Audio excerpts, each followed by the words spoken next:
it's rough. It's rough if we take into account, and this has only come up the last 20 years. So if you think of my ex-mother-in-law who's passed away now, right?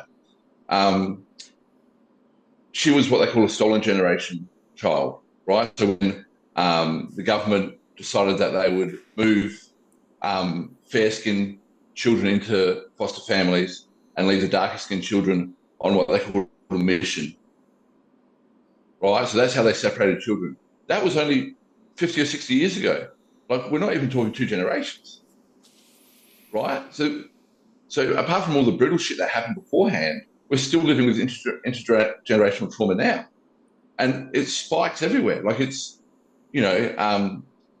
everything you think of, like their mortality rates are lower than white people's, their suicide rates are higher than white people. They're the most incarcerated people in Australia. Their poverty rate is below everybody else. It's a national scourge. Like, we've done a job on our Aboriginal people, and it's not a good job. Do you know what I mean? And now we're trying to claw back, and there's initiatives to try and bring people back and educate people in different systems. But I'm not saying it's too far gone at all. Because there's always hope. If we're alive, there's always hope.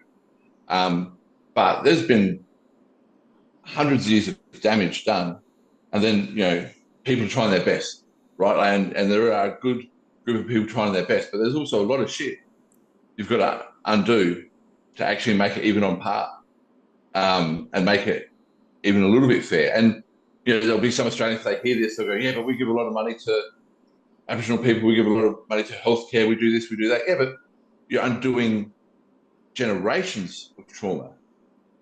Like, you just can't give someone money and go, oh yeah, go fix yourself. Like, that's not how this shit works. So yeah, it's rough for them. Okay. Yeah, I'd imagine it doesn't really get spoken of enough, does it? Oh, not at all. Like, over here, obviously it does, because it's a national issue. But everywhere else, it doesn't really. Do you know what I mean? We've got, people might not believe this in the UK, but we've got Alice Springs, right, which is it's right in the centre of Australia almost. Like, if you drove from Adelaide straight up to Darwin, right, which is the Northern Territory, and it is this real weird centre of Australia kind of community, and it's very transient, and it's very black and white, as in there's a lot of Aboriginal people, a lot of white people. But there's communities that are 200 kilometres away from there that have no running water, no running electricity, or no electricity, and like literally back 100 years ago, and it's only 200 kilometres from a major town. Like, how does that work? How are they not serviced with running water, at least? Like, most places in the world have running water, and they've got no running water or electricity. And then you wonder why people are pissed off. Bloody hell. Yeah, but I want to talk about it over here because, it's a bit, you make us look bad. Yeah, we're kind of a bit shit at that. Like, we're good at other things, but we're kind of a bit shit at this. And that's the right to admit it as well, I think.